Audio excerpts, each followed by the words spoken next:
Can anyone stop Clemson? Is Ole Miss the next great SEC West team? And the first SEC game is postponed over COVID-19. I'm Jay Smith, and this is After Further Review.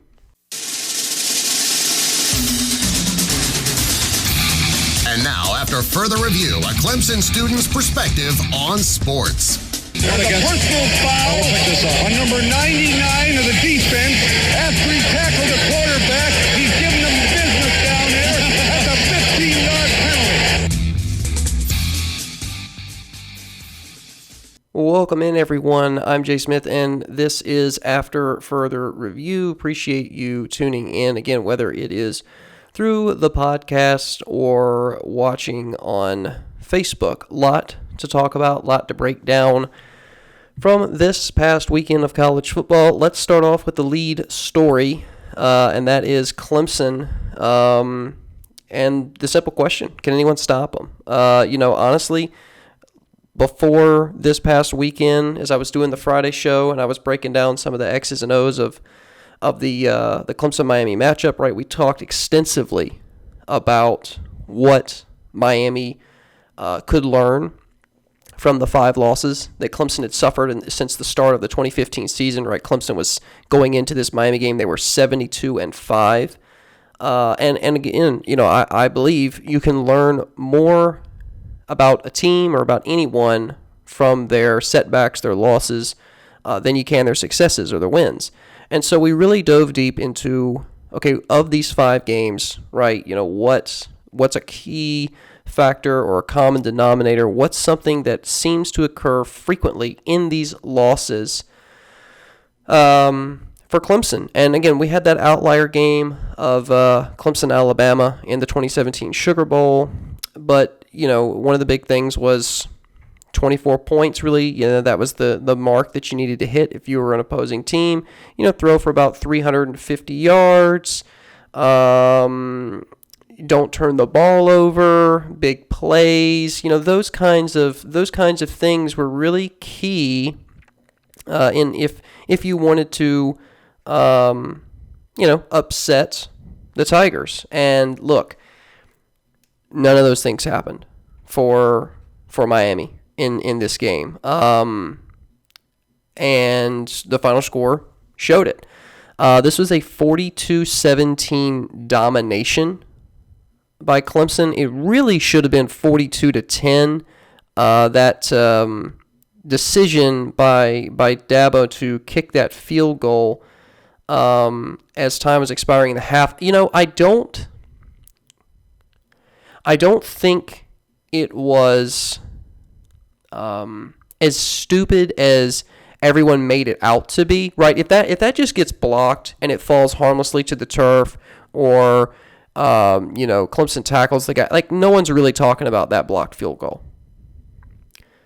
But because it was returned for a touchdown, and because up to that point, Miami had literally done nothing productively on offense besides that 7-play, 55-yard drive that ended in a 42-yard field goal, right, earlier in the second quarter. Up to that point, Miami had done nothing. Clemson had all the momentum. It was 21-3.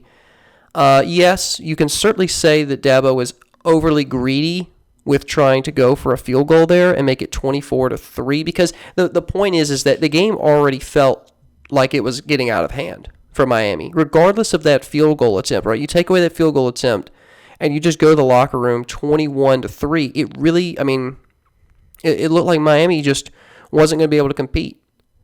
Even if they came out guns blazing in the third and fourth quarter, they were going to have to overcome a deficit larger than what we saw Notre Dame erase in 2015 and Louisville erase in 2016. Even though Clemson hung on to win both of those games, Notre Dame and Louisville in those respective matchups did mount a comeback.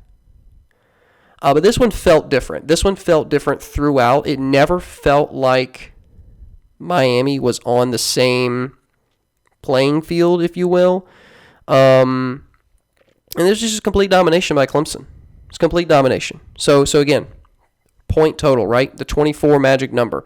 Miami, 10 offensively. You got that special teams touchdown. And to be honest with you, the only drive from this game, if you're Miami, that really you can come away from and feel like was respectable was that 9-play, 71-yard drive in about 4 minutes deep into the fourth quarter. It was about 8.5 minutes left in the fourth quarter when they finally got their first offensive touchdown. And at that point, it was over, right? I mean, at that point, it was 35-10. Clemson had really let their foot off the gas, and Miami's just playing for pride, which is incredible because I was, I think, one of many people that expected this to be a competitive matchup. Now, yes, consensus was Clemson was probably going to emerge victorious here, but I really don't think there were that many people out there, unless you're just a homer, who expected this to be a blowout. And look, I went to Clemson, right? I went there for undergrad. I'm a big Clemson fan, but you have to be objective about these kinds of things. And being objective, Miami looked really good on paper. They had checked all the boxes coming up to that point, and we had seen in the past, right, when a competitive team like a Notre Dame or a Louisville travels to Clemson, even if it's a night game, the games are usually very good. Very good. I mean, that whole Jameis Winston, Florida State anomaly, I think, and this is going off on a bit of a tangent here, but you want to talk about one of the, I guess, just one of those weird games. It's kind of like that 2017 Sugar Bowl between Clemson and Alabama, where Clemson just never got going, right? And they got beat solidly for 60 minutes. That Florida State game where they lost, I think it was 51-14 at home, that's in that category. But going back to this Miami game, right? Let's go back to this Miami game. 42-17 final score. Miami had 210 total yards to Clemson's 550. 3 turnovers to Clemson's 1 turnover. And again, we talked about this, right? 24 points, didn't hit it. 350 yards passing, didn't hit it. D'Eriq King only had 121 yards through the air. He was 12 for 28, 121 yards, and 2 picks. So you've already knocked off the passing yards that you needed and the fact that you can't turn the ball over. And then the explosive plays. And there weren't a lot of explosive plays for Miami. Again, in their offensive scoring drives, 2. They had 2 in the entire game. It was the field goal in the second quarter and the touchdown in the fourth quarter. Those drives were 7 plays, 55 yards. So 7 plays, 55 yards in 3 minutes. It's not overly fast. It's quick, but not. And it's not like less than 2 minutes, right? They weren't gashing this Clemson secondary. And then in the fourth quarter, 9 plays, 71 yards, 406. So not slow drives, but here's a comparison. Here's the comparison, okay? You look at Clemson's scoring drives. First quarter, 10 plays, 75 yards, 5 minutes. So it's just medium amount of time. And the next drive in the second quarter to start out, 16 plays, 99 yards, and 7.5 minutes. It was half a quarter. And that's what really set the tone for this game, is Clemson just milked the clock in the first quarter. Really the first, I would say, 20 minutes of this football game, it just felt like Clemson had the ball all the time. I think Miami had 6. They had a single digit number of snaps in the first quarter. Because Clemson starts off with the ball. They go 10 plays, 75 yards, in 5 minutes, 10 seconds. So there's 9:50 left on the clock. And then Miami gets the ball and wasn't able to do anything with it. They went 6 plays. I'm looking here. They went 6 plays, 20 yards in about 2.5 minutes, resulted in a punt. Then Clemson gets the ball, goes 16 plays, 99 yards in 7.5 minutes, which actually took us into the second quarter. So Miami had 6 plays in the first quarter. I don't know what the stats are on that. I'd love to pick the brains of the Clemson SIDs. When's the last time Clemson held a team to a single digit snap count in the first quarter of a game? Miami 6 plays for 20 yards. And they pinned them deep, right? It wasn't like they gave Clemson the ball on the 30-yard line. That Clemson had the ball on the 1. Miami still, though, couldn't get anything going. On defense, couldn't stop Clemson at all. So Clemson goes 16 plays, 99 yards in 7.5 minutes. And at that point, the game already fell out of hand, right? It was 14-0, just a few seconds into the second quarter. Miami had yet to really possess the ball, and it just felt like a complete domination. I mean, it was almost weird watching it because the first quarter ended and you were like, wait a second, has Miami hit the football yet? Like what's going on here? And so again, that really set the tone for the rest of the entire game. And yes, Miami, did hold Clemson to a 3-and-out a little bit later in that second quarter. So their defense had moments, but by and large, this Clemson team just exercised their will on Miami all night long. And I really think the reason I'm spending so much time on this first quarter is because I really feel like in this kind of game, with these kind of stakes, it's how you open and how you start that can really define the trajectory of that game. Now, that's not to say that Miami could not have come out in the second half and just blown the brakes off of Clemson's defense like we saw with Louisville. And then all of a sudden Miami's defense gets really stout, right? And they're getting pressure to Trevor Lawrence. They're blowing up the run. We didn't see that, though. We didn't see that. There was a brief swing of momentum, a slight swing of momentum, and you know what I'm referring to. It's that blocked field goal, because that really gave Miami their first, sign of life all night long, and that was really it. Amazingly,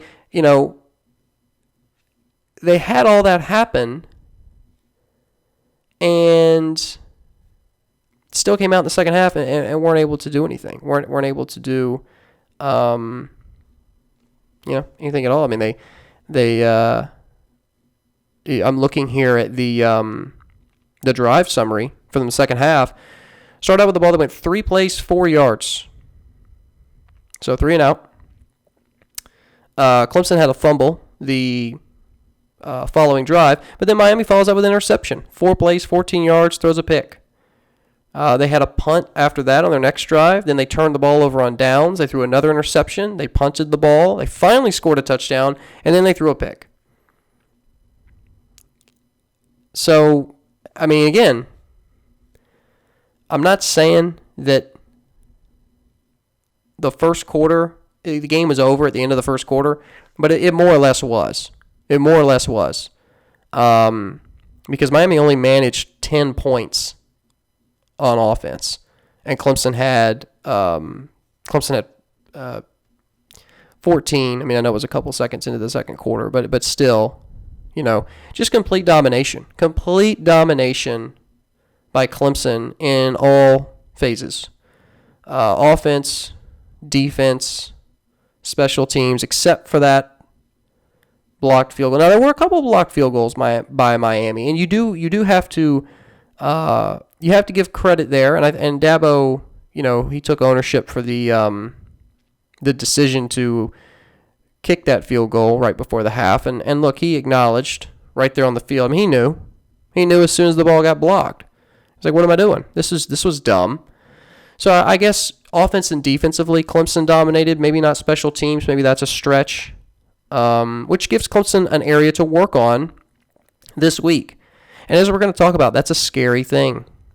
That's a really scary thing for every other team in the country when you look at this Clemson team and you understand that they played, I'm going to give them about an 85% in terms of how like to,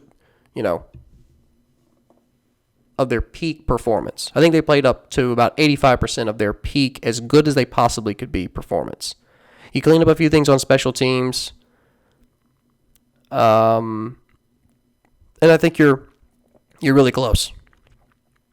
I think you're really, really close. Again, it's just fine-tuning the machine. And that's the great thing if you're Dabo Swinney and Clemson. All you got to do is fine-tune this baby. You don't have to totally rebuild the engine.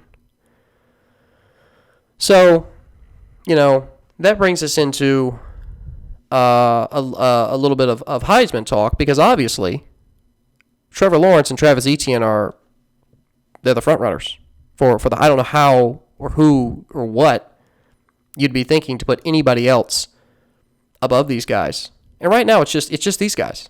I mean, I don't feel like there's been anybody else that has demonstrated such consistency and such performance throughout this season. So, again, right now Trevor Lawrence has got to be in first. The guy had 4 more touchdowns against Miami this weekend. He had 3 in the air, 1 rushing. And he has yet to throw an interception. And that is, not so much the story, but it certainly helps his case in terms of where he would be in a Heisman, Heisman list. More touchdowns, fewer picks. That's usually a good thing. And then Travis Etienne, just a guy that I don't think is really getting enough credit for being the 3rd leading rusher in ACC history.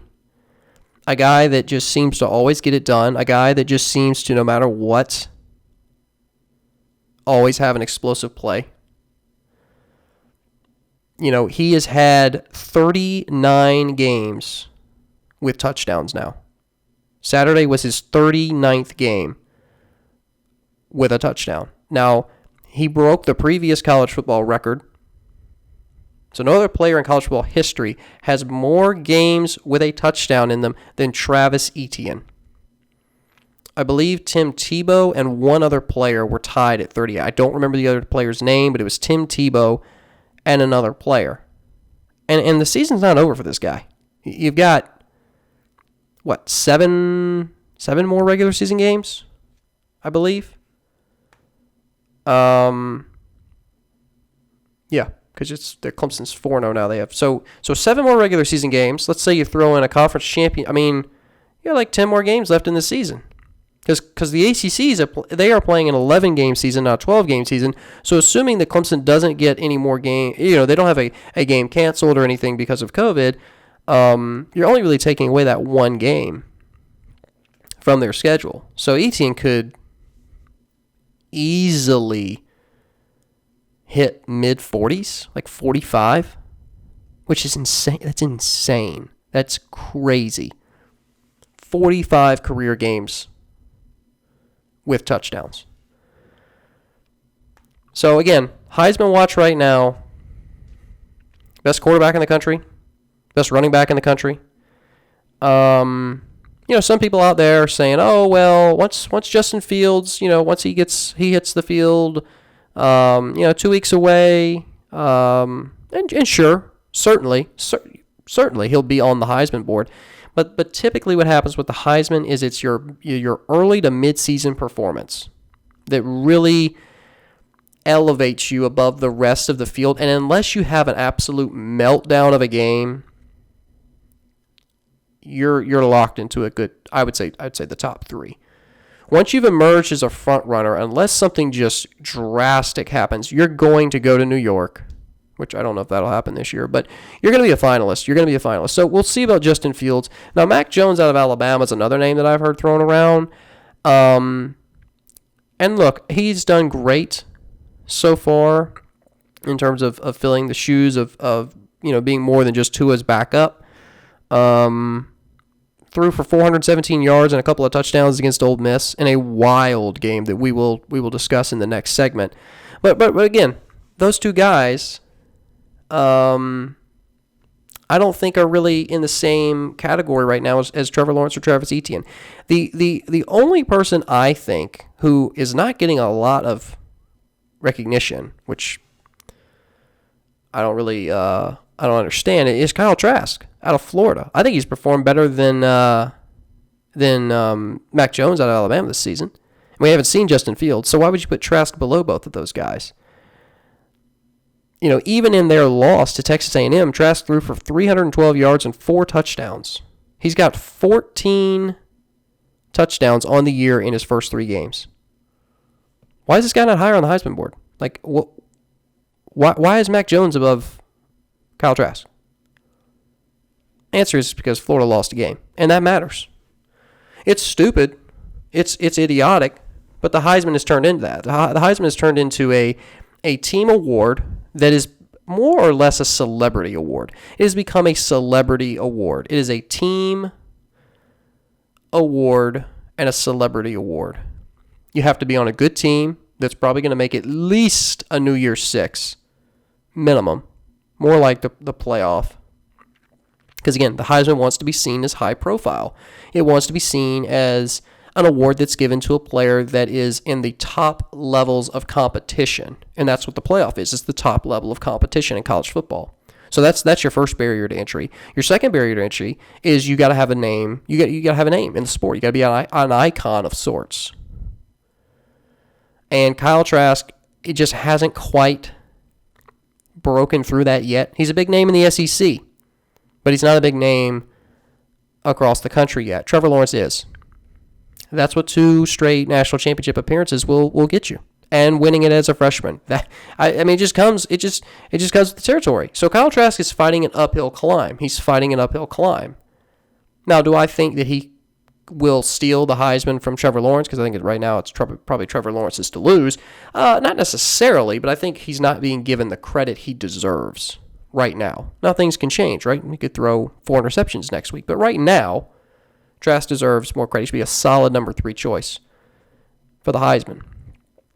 And, again, we're just to wrap up this Clemson-Miami discussion, I think the takeaway here, which is the question I posed at the start of the show, can anyone stop Clemson? Is there anyone out there right now who can stop Clemson? And when you look at the rankings and you look at Clemson's schedule, obviously the Notre Dame game on the road is one that you're going to circle, at least within their regular season play. But, man, every other team so far this year, the ones that have played, so the ones that we'll take seriously, they have demonstrated at least a weakness of some kind. We saw Alabama basically forget to play defense against Ole Miss. Now, yes, Ole Miss and Lane Kiffin dialed up some excellent play calls, and they really did a great job taking advantage of Alabama's defense, but, still a weakness. Alabama's defense is bad. It's really bad. It's probably the worst defense, I think, in the Nick Saban era.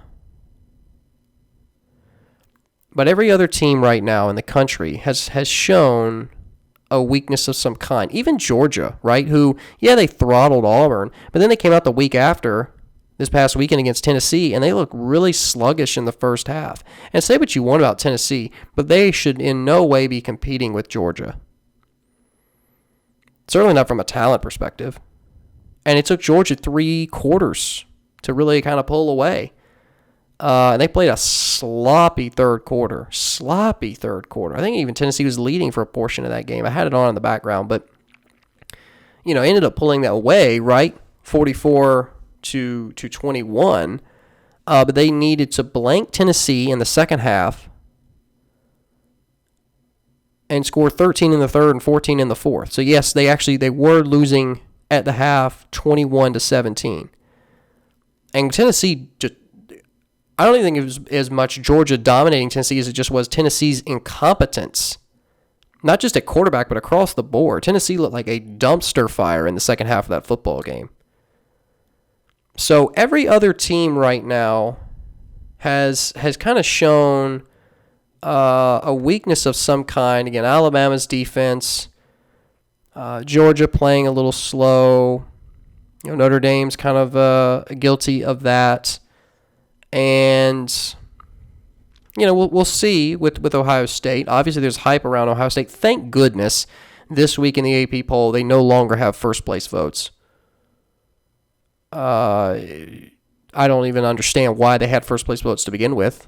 When you have 3-0, 4-0 football teams, and you have not played a game, you do not get to be in first place. I don't know who voted for you to be in first place, but that is stupid.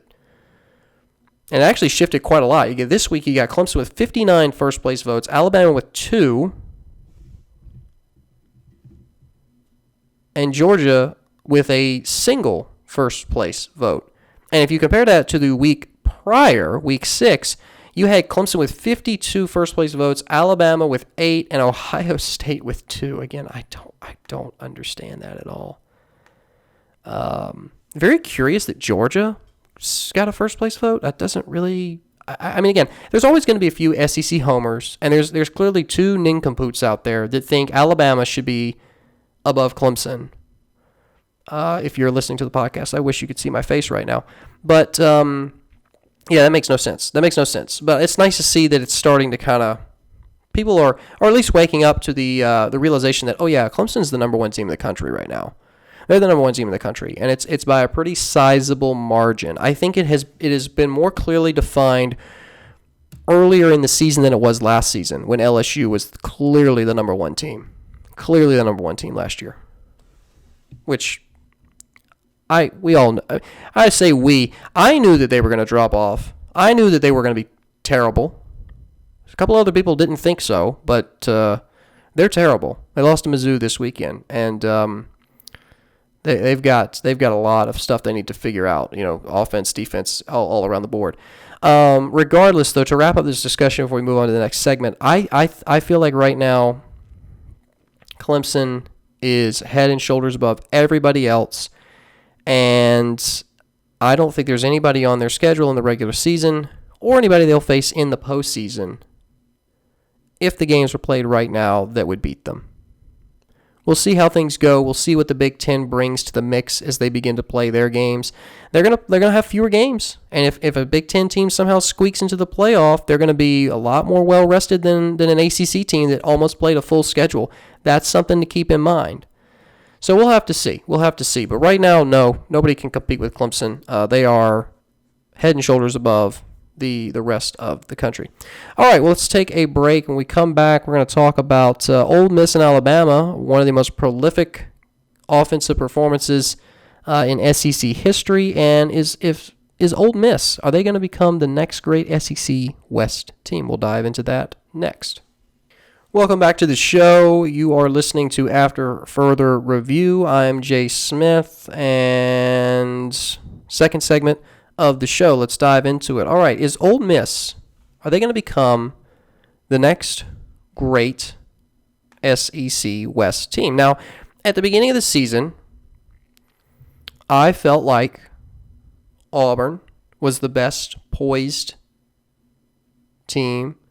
I'm sorry, they were Auburn was the team with the most potential to become that new great SEC West team.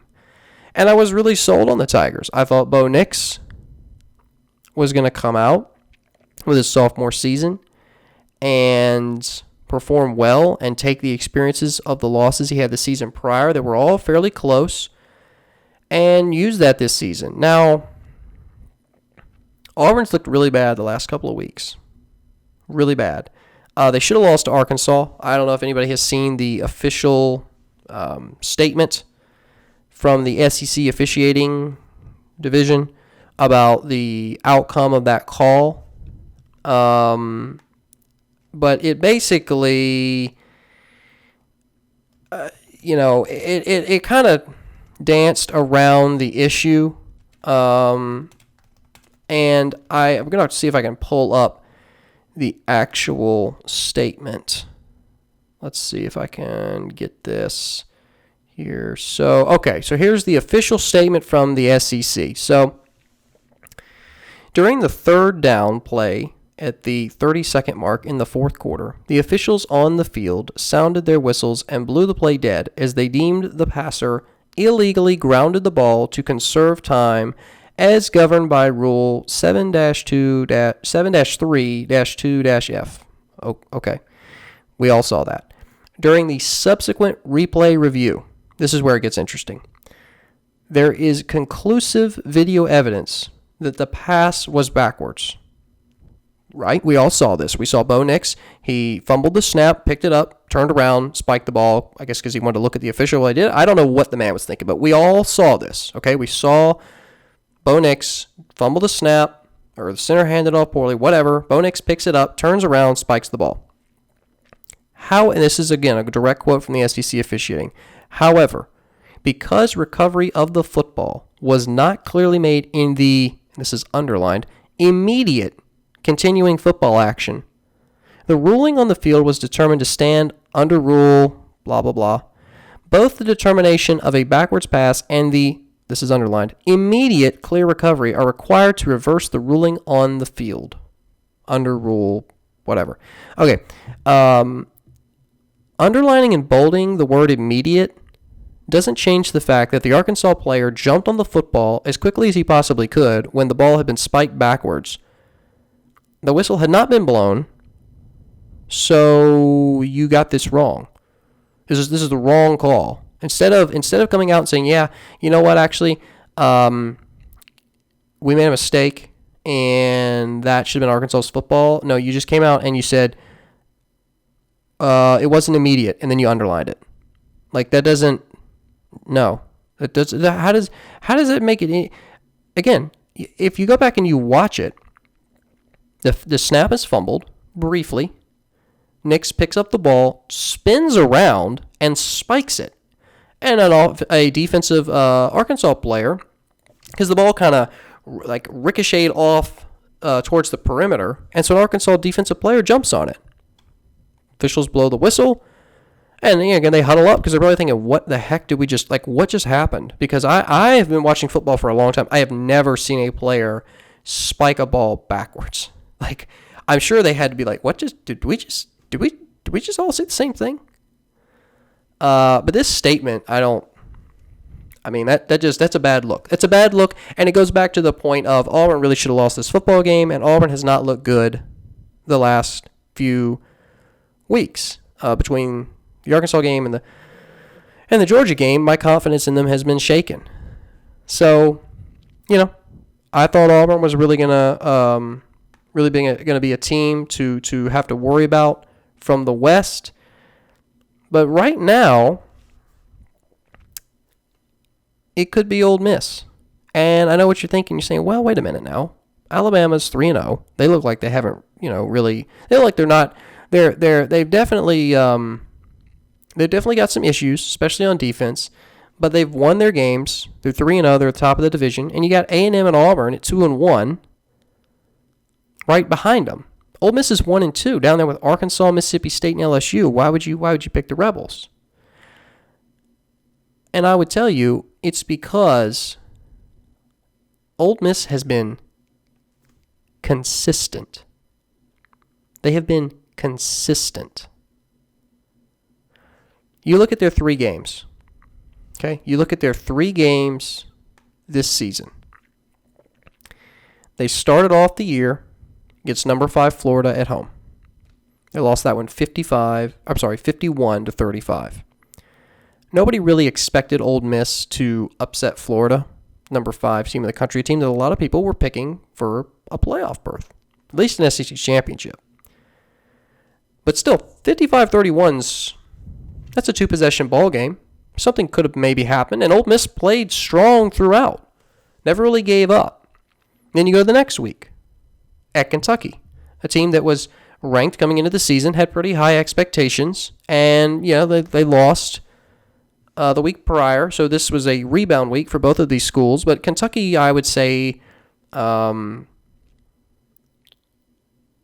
definitely favored, and I think more people would have picked Kentucky in that matchup. Well, it took overtime, but Ole Miss got it done. Great game, 42-41 win, first of of the Lane Kiffin era. And then you look at this Alabama game, and you start to see this pattern from Ole Miss. You can say, yes, they've allowed 51, 41, and 63 points, so they need to work on their defense. And you'd be right about that. DJ Durkin has a tough task ahead of him in Oxford in terms of carving out a good defense. And it'll take a while, right? Take 2 or 3 recruiting classes. But their offense, Ole Miss's offense, is on fire. 35, 42, and 48. That's impressive. Yes, we are seeing scores in the SEC as a whole that are much higher than we're accustomed to. Like 63-48, that's like a Big 12 game. I mean, this was the highest scoring regulation game in SEC history. 111 points. This was a barn burner, man. There were touchdowns and you know what's crazy? You know what's crazy about this? It was toe to toe until midway through the fourth quarter. It was a touchdown for a touchdown.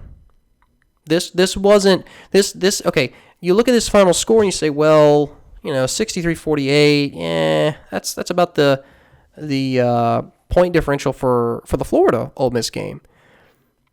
But the truth of the matter is this game really for Ole Miss, as crazy as it sounds, this came down to a muffed snap by the center.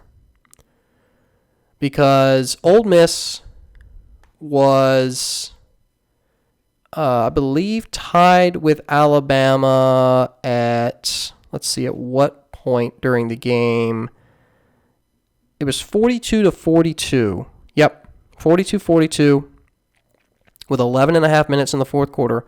Of course, Alabama went right back down the field, scored a minute and a half later. So it was 49-42 with 10 minutes left in the football game. And again, up to this point, we started out Ole Miss 7-0, 7-7, 14-7 Ole Miss, 14-all, 21-14 Ole Miss, 21-all, 28-21 Alabama, 28-all, 35-28 Alabama, 35, right? We had seen this do. So everybody's like, okay, now Ole Miss has got to score the touchdown because defenses really didn't exist in this game. And so Ole Miss gets the ball, 10 minutes left, and they go 8 plays, 54 yards in a couple of minutes. And what really killed Ole Miss on this drive was a muffed snap that set them back, and they had to kick a field goal. And once they kicked that field goal, it was 49-45. Alabama scored 3.5 minutes later, 56-45. Ole Miss kicked another field goal. And then at that point, it was a 56-48 game, and all Alabama really had to do was score, which they did 20 seconds later. And it was over. It was over. So, again, Ole Miss basically hung with Alabama, the number 2 team in the country, for 52 minutes, 53 minutes, which is pretty damn impressive. And if you're able to compete with the best team in your division for 52 minutes, people need to take you seriously. Again, this was not a fluke kind of game. This was not a Ole Miss does this week, but they're not. Next week they're going to lose to Vanderbilt. No. This is an Ole Miss team that we've already talked about, right? Performance against Florida, performance against Kentucky, performance against Alabama. Every team they've played this year so far has been ranked at the time of the matchup. 2 of them were in the top 5, Florida and Alabama, and they've looked good. Ole Miss has looked really good. And the reason I'm saying that they're going to be the new team in the SEC West to worry about is because they're going if they continue this level of performance. Now, if they let this Alabama game kind of take the wind out of their sails because they put everything on the floor, then we may have to go back to this. But right now, the way they're playing, they're going to make Arkansas, Vanderbilt, South Carolina, A&M, Mississippi State even, and the LSUs of the world look stupid. They're going to run circles around them. And they may give Auburn a really good game. We'll find out. October 24th, they're going to be playing Auburn at home. So I'm really interested to see. I think next weekend, or this coming weekend, rather, the at Arkansas game, they should handle. But Auburn will be a good test because Auburn is a team that obviously had a lot of expectations coming into this season. They're struggling right now. And Ole Miss is still kind of looking for a signature win. And again, this is Lane Kiffin's first season, right? He's not expected to have signature wins every 3 weeks. But I think a win against an Auburn team that's maybe in the top 15 at the time of the matchup is really going to show to the Rebels, even though I think they already believe, but also show to the rest of the conference, hey, these guys are good. They're not a fluke. Look at how they've played. Look at how they've played this season. They're not a fluke. They're the real deal. And that really stems from the performance on the offensive side of the ball. And do they have questions on defense? Absolutely. We've already talked about it. DJ Durkin has his work cut out for him.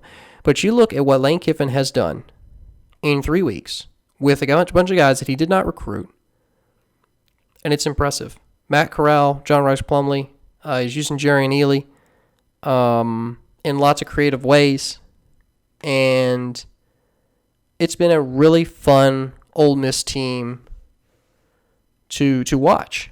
I mean, I think, again, Corral is obviously your starter. He's your pocket passer. He's got over 1,000 yards on the season. You have a pretty reliable running back with Jerry and Ely.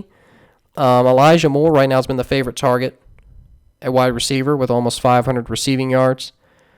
But don't discount JRP's ability to get in there and make a big play.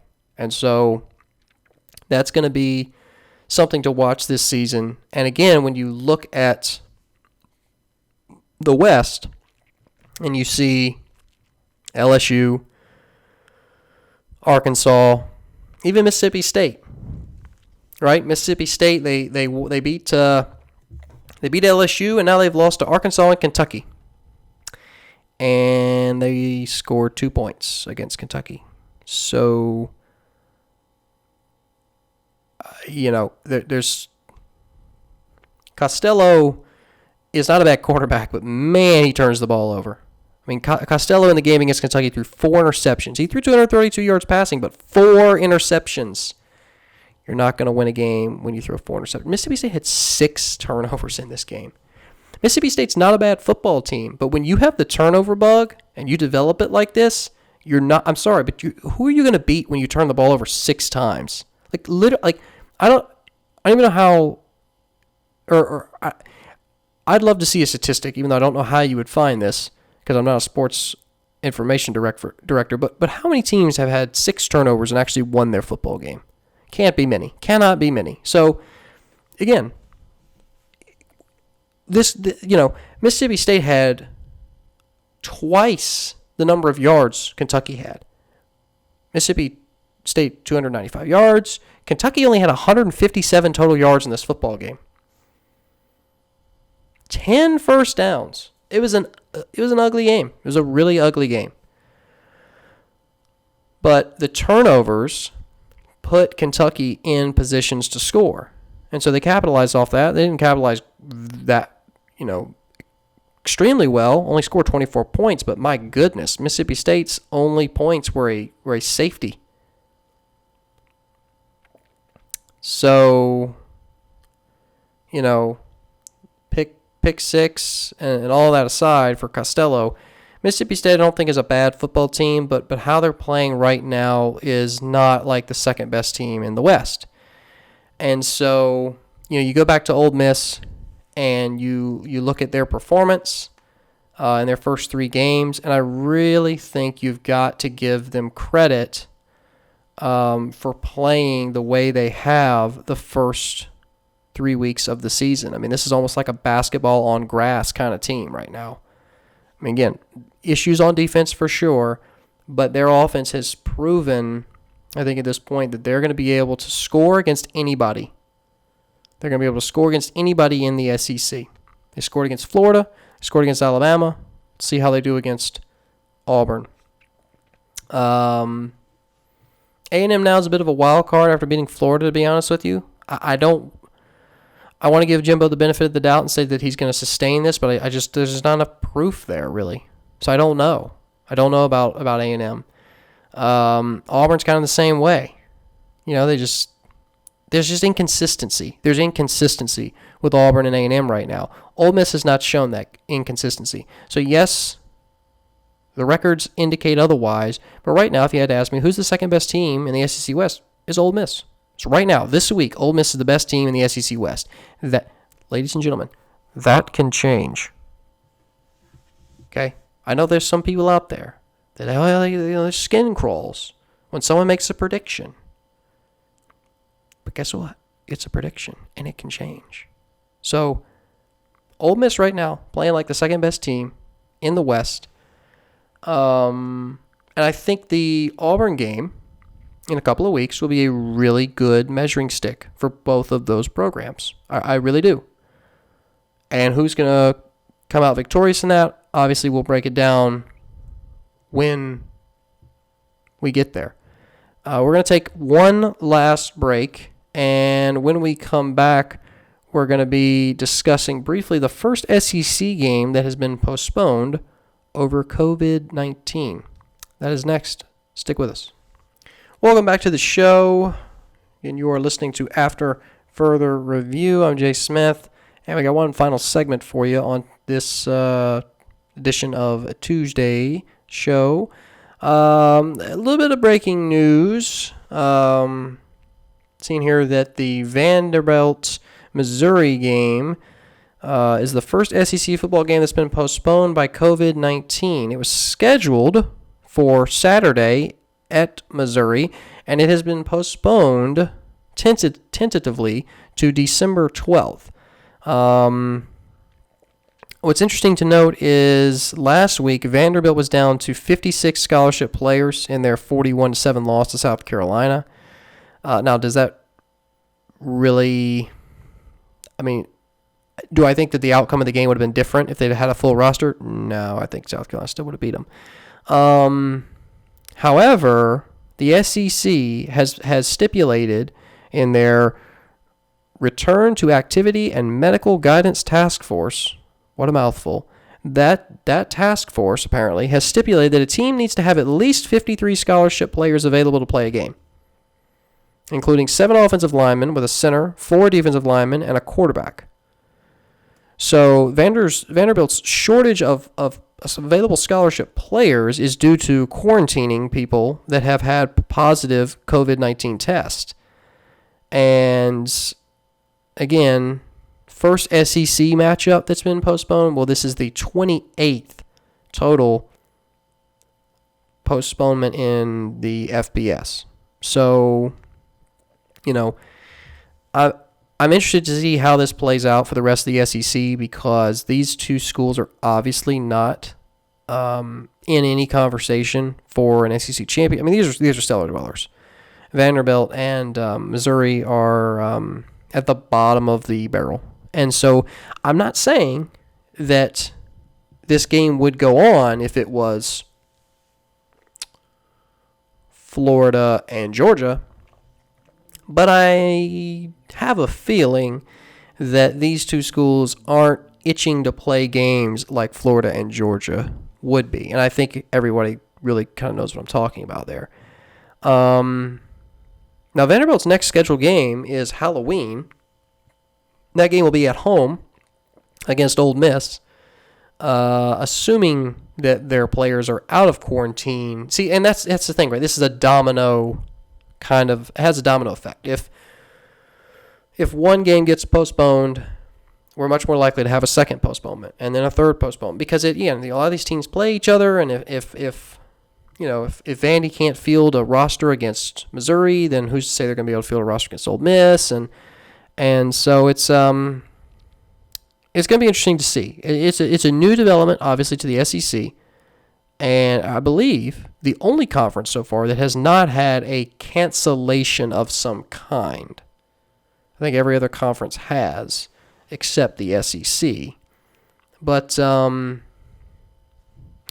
we'll just have to keep monitoring this and see what things look like. Another little COVID-19 nugget is that Florida has had 5 new cases before the LSU game. They reported that earlier today, and obviously they're scheduled to play LSU in 4 days. What's really, I think, a bigger story coming out of Florida is obviously the comments from Dan Mullen, who said in his post-game press conference, he was obviously a little agitated at the crowd size at Texas A&M. I don't know if agitate's the right word. He felt like the crowd size at A&M contributed to A&M possibly winning that game. Which, okay, I mean, the crowd is the crowd. Away environments are always more hostile than home environments. So I guess I kind of understand the underlying premise of that point. But he went on to say that he wants to see 90,000 fans pack the Swamp. And, obviously Florida Governor Ron DeSantis has already lifted all COVID-19 restrictions. It's my understanding that Florida is essentially back to normal unless there is a local mandate otherwise, and that's typically what you see on college campuses. The college campuses are kind of immune to what the state or county decides. I don't want to say immune, but they kind of do their own thing. And so, yeah, I mean, Dan Mullen said, and this is, I'm just looking through the transcript here of what he said in that post-game press conference. And he did go on to say, this is a direct quote. He said, "I know our governor passed that rule," speaking about the one that lifted the COVID-19 restrictions. He said, so again, direct quote, "So certainly, hopefully, the UF administration decides to let us pack the Swamp against LSU 100%, because that crowd was certainly a factor in the game," referencing the crowd at Texas A&M. And then when a reporter kind of asked him to clarify, he definitely he stood by his comments. He didn't back down, and he said, this is again direct quote, "Absolutely want to see 90,000 in the Swamp. I don't think the section behind our bench, I didn't see an empty seat. It was packed. The student section, there must have been 50,000 behind our bench going crazy. We want our students out there cheering us on to give us that home field advantage." Now, I believe that what's holding that back is either the athletic director or the University of Florida administration. So I'm not really sure who has final say. It's probably the UF administration. I'm trying to see here too exactly who has issued any statements, but again, I think this is going to be, I think, something that more and more coaches are probably going to call for, and we'll see how administrators handle this. Yeah, so Scott Strickland, the AD for Florida, he immediately squashed any ideas about Florida opening up the campus and increasing capacity. And I believe the university president, let's see, I think he issued a statement as well. Yes, so Dr. W. Kent for Florida released a statement on Twitter that said, "Florida remains fully and firmly committed to following CDC guidelines for every part of our campus from classrooms to athletic venues? So the short answer is no for Dan Mullen. Now, if he rattles the cage enough, Florida being where it is in Florida, you might see some people out there protesting and that are unhappy with that decision. Florida's currently, I'm just reading here further, they're holding all their classes online. So is my understanding that there are no physical classes, no classes that are in person on Florida's campus right now, which again contradicts the mandate or the lifting of restrictions by the governor. But again, college campuses kind of tend to do their own thing in this situation. So I don't know. I don't know what to make of that comment. I think it's going to be interesting to see it play out. And I'm not sure that we're going to see packed stadiums this season, but I do think crowds will start to creep up towards maybe a 30 or 40 or even a 50% capacity. Again, higher ed and academia just is such a slow-moving institution that they don't decide anything quickly, and so I expect that it's going to take a long time for them to open up stadiums for full capacity crowds, and we will see what kind of impact that has on long-term attendance to college football games. I've done numerous shows about the declining attendance of college football events and how it's really it's a problem for a lot of schools, especially those middle of the road schools, not the Alabamas and the Clemsons and the Ohio States, but the Ole Miss, the schools like Ole Miss, the schools like Virginia, the schools like Pitt, the schools like Arizona State. Those are schools that have already had struggles with attendance. So I don't know what it's going to look like for them after COVID-19 restrictions have been lifted. Regardless, I don't know. It's interesting new development in the SEC. Both the postponement of the Vanderbilt-Missouri game and also the opinion voiced by Dan Mullen that they should lift all restrictions in terms of attendance. So we'll see how things go. Really quick before we wrap up today's show, obviously want to give a shout out to the winners from the Week 3 Pick'em, and it's a tight leaderboard.